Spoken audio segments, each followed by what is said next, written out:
How does anyone know that their religion is the one truth? I'm not making this video, I'm not having this conversation to mock anyone's faith. I'm a witch, I'm in deep devotion to Goddess. I have my own beliefs and practices that feel deeply true to me. They are my truth. I'm also honest enough to know that I was born into a particular time, place, and cultural context that have inevitably influenced my relationship to the divine. Humans have been trying to understand the divine for thousands and thousands and thousands of years, across cultures and communities and religions and countries and regions in the world.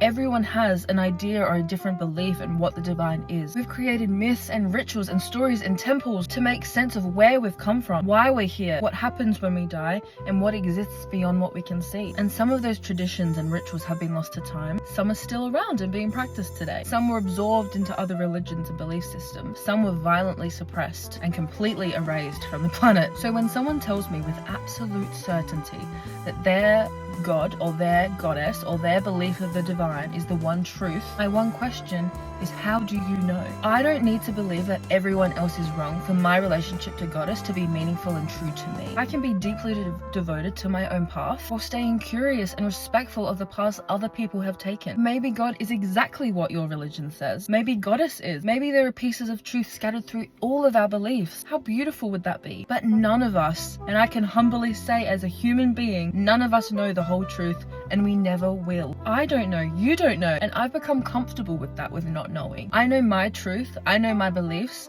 but I'm also humble enough, again, as a human being, to know that we truly do not know the truth. But I do know for certain that I don't want to spend my entire life trying to convince other people to see the divine the way that I do. I know Goddess. I feel her. She's in my life. I have a very real, loving, beautiful relationship with her, and I don't need to turn that into the rules or the truth that everyone else has to follow. The divine is so much bigger than what we have language for. Whether you're an atheist or not, there is something outside of this planet, outside of the universe that we can see, that we don't know about. Two people can stand underneath the same moon and have vastly different experiences, and neither of them are wrong. I think that is beautiful. What I don't find beautiful is using God or religion as a reason to condemn or hurt or exclude another human being. I don't think we need to share the same religion, to share the love for all that is. We don't need the same name for the divine, to recognize that the divine lives through all of us. Your faith, your beliefs, your religions, the way you live your life can be deeply true to you without becoming a weapon towards someone else. The most beautiful thing about devotion is that you shouldn't have to prove it to anyone else